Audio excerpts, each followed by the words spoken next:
Shalom, Assalamualaikum warahmatullahi wabarakatuh. Kami dari kelompok 5 akan mempresentasikan hasil diskusi kami, yaitu dengan materi yang pertama teori perubahan struktur ekonomi, yang kedua struktur ekonomi negara, dan yang ketiga struktur perekonomian Indonesia. Yang pertama, teori perubahan struktur ekonomi. Perubahan struktur ekonomi ini pada umumnya ia menggunakan dua teori. Yang pertama teori Arthur Lewis atau teori migrasi, dan yang kedua teori evolutionary atau teori transformasi struktural. Pada teori Arthur Lewis, ia menjelaskan bahwa pembangunan ekonomi ini terjadi hanya di perdesaan dan perkotaan. Jadi dalam teorinya, ia mengasumsikan bahwa perekonomian ini dibagi menjadi dua, yaitu perekonomian tradisional atau yang ada di perdesaan dan perekonomian modern atau yang ada di perkotaan. Sedangkan teori Chenery ini dikenal dengan teori pattern of development yang memfokuskan pada perubahan struktural dalam tahapan proses perubahan ekonomi di sebagian negara besar yang mengalami transformasi dari pertanian tradisional ke sektor industri sebagai mesin penggerak utama pertumbuhan ekonomi. Sedangkan kenaikan produksi di sektor industri manufaktur dinyatakan sama besarnya dengan jumlah 4 faktor dari berikut ini. Yang pertama, kenaikan harga domestik. Yang kedua, perluasan ekspor. Yang ketiga, substitusi impor. Dan yang terakhir, perubahan teknologi. Struktur ekonomi negara. Ada beberapa struktur ekonomi negara.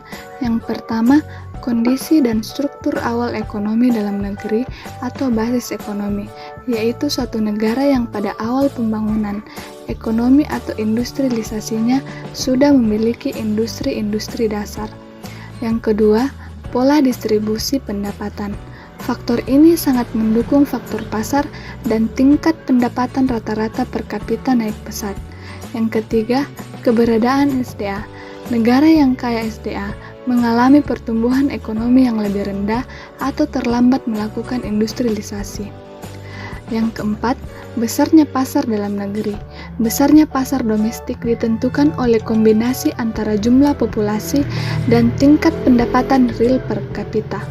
Yang kelima, karakteristik dan industrialisasi mencakup pelaksanaan atau strategi pengembangan industri yang ditetapkan, jenis industri yang diunggulkan, pola pembangunan industri, dan insentif yang diberikan.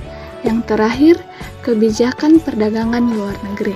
Negara yang menerapkan kebijakan ekonomi tertutup atau inward looking, pola dan hasil industrialisasi berbeda dibandingkan di negara-negara yang menerapkan kebijakan ekonomi terbuka atau outward looking.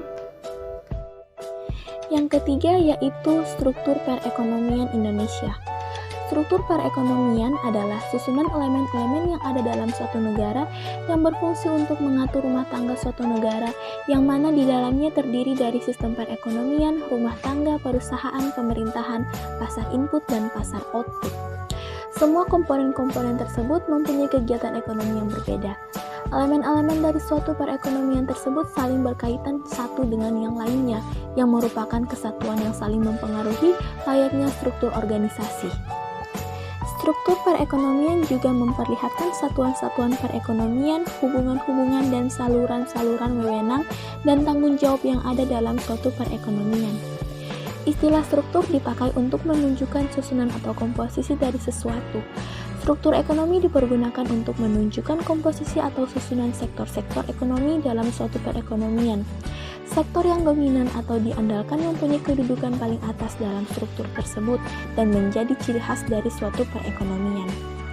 Yang dimaksud dengan sektor ekonomi yang dominan adalah sektor ekonomi yang menjadi sumber mata pencaharian sebagai yang terbesar penduduk serta menjadi penyerap tenaga kerja yang terbesar.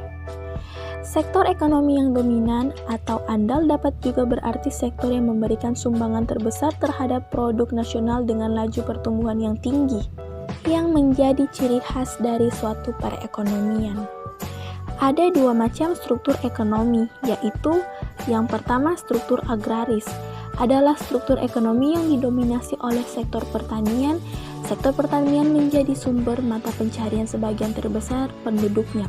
Pada umumnya negara-negara berkembang termasuk Indonesia disebut negara agraris, dan negara yang termasuk negara-negara yang belum berkembang yang pertaniannya masih sangat tradisional dikategorikan negara agraris tradisional. Dan yang kedua yaitu industri, di mana struktur ekonomi didominasi oleh sektor industri. Sebagian terbesar dari produk domestik disumbangkan dengan laju pertumbuhan ekonomi yang tinggal disumbangkan oleh sektor industri. Negara Amerika Serikat, Jerman, Inggris, Prancis, Italia, Jepang, dan Kanada yang termasuk negara industri maju. Negara-negara Eropa dan negara lainnya termasuk negara industri. You got me singing.